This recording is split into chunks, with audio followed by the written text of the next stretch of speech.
Hello students and parents. तो यार आप सभी के लिए एक ऑल इन वन वीडियो है यूपी आयुष काउंसलिंग की। आप गवर्नमेंट कॉलेज के लिए काउंसलिंग कर रहे हो या प्राइवेट कॉलेज की काउंसलिंग कर रहे हो, इंपॉर्टेंट डेट्स बता देता हूं और जितनी भी आप सभी ने मिस्टेक्स कर रखी हैं, एरर की हुई है, जिसकी वजह से गलतियां हो गई हैं, वो सारी कवर करेंगे।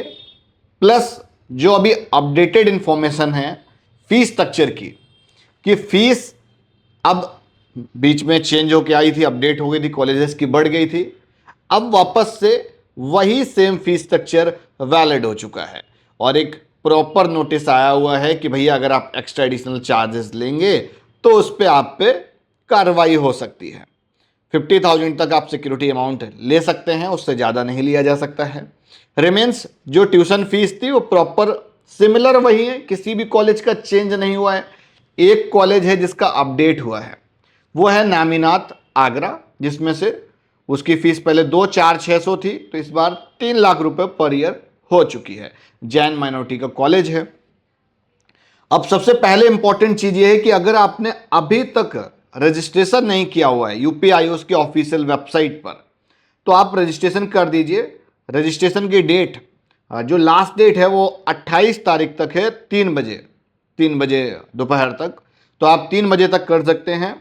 और धरोहर राशि जमा करने की डेट 28 को कंप्लीट शाम तक है भाई, मतलब शाम तक आप पेमेंट कर सकते हो 11:59 तक, ठीक है।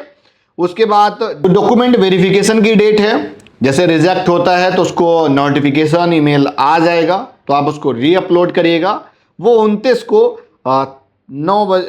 1 बजे तक का, दोपहर तक का समय दिया गया है। तो शेड्यूल हालांकि अपडेट हुआ है, इसलिए बता रहा हूं। अब मिस्टेक्स आप सभी क्या क्या कर रहे हैं वो बता देता हूं। पहली, आपने एक स्पेलिंग मिस्टेक कर दी है। अगर एड्रेस में स्पेलिंग मिस्टेक है और या कोई पिन कोड गलत डाल दिया है आपने, ठीक है, और आपके फादर का मदर नेम पहले से ही गलत था, तब तो कोई दिक्कत नहीं है। अगर गलत वाला ही मैच कर रहा है तो इट्स ओके, वो बिकॉज चेंज नहीं होगा। अब अगर मैं बात करूं कि भाई ये जो छोटी मिस्टेक्स मैंने बताई एड्रेस की, वो कंपनसेशन हो जाएंगे, वो कोई बड़ी बात नहीं है।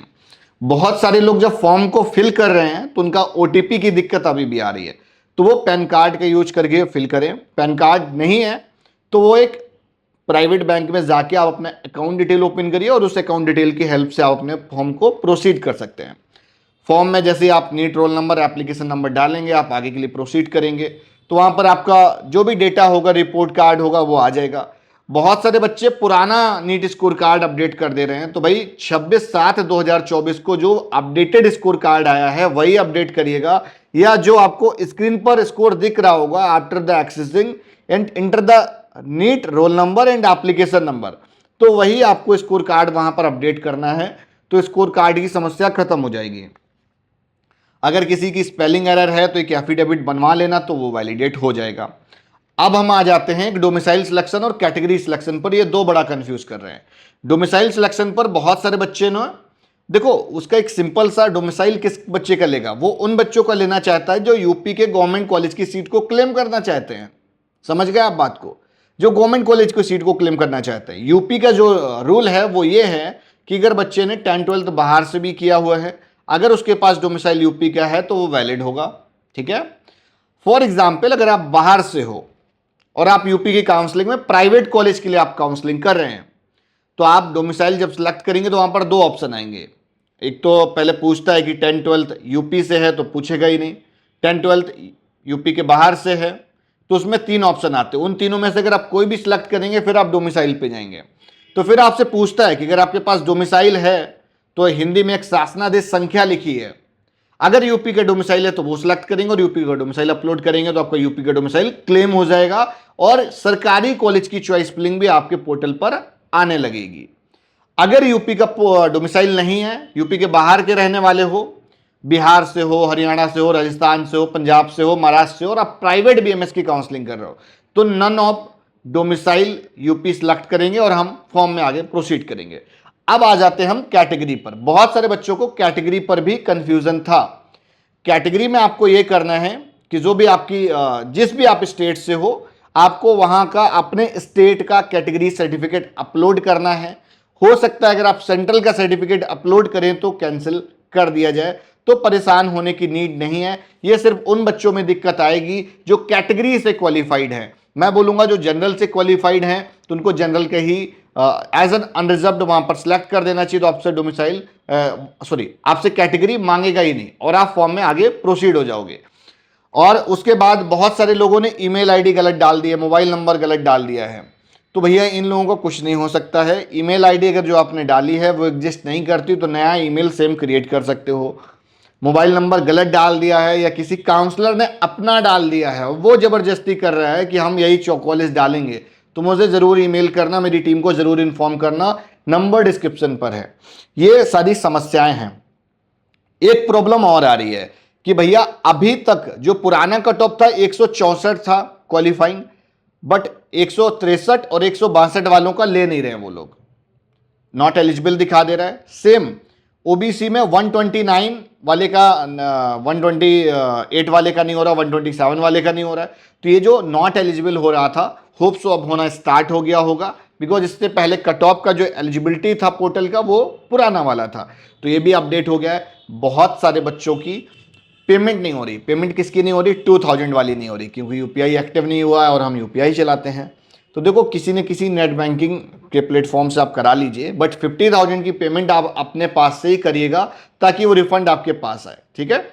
अदरवाइज आप हमारी टीम को भी कनेक्ट करके पेमेंट की हेल्प, रजिस्ट्रेशन फॉर्म की हेल्प ले सकते हैं।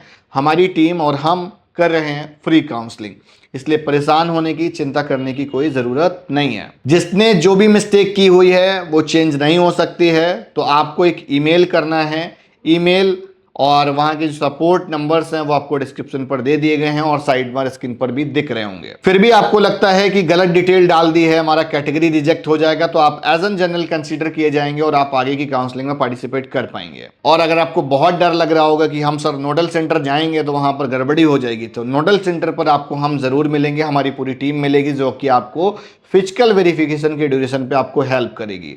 आप चैनल पर बने रहिए, रियल टाइम अपडेट मिलेगा, वो ऑथेंटिक इन्फॉर्मेशन आपके साथ शेयर करेंगे जिसकी हेल्प से आप काउंसलिंग कर पाएंगे।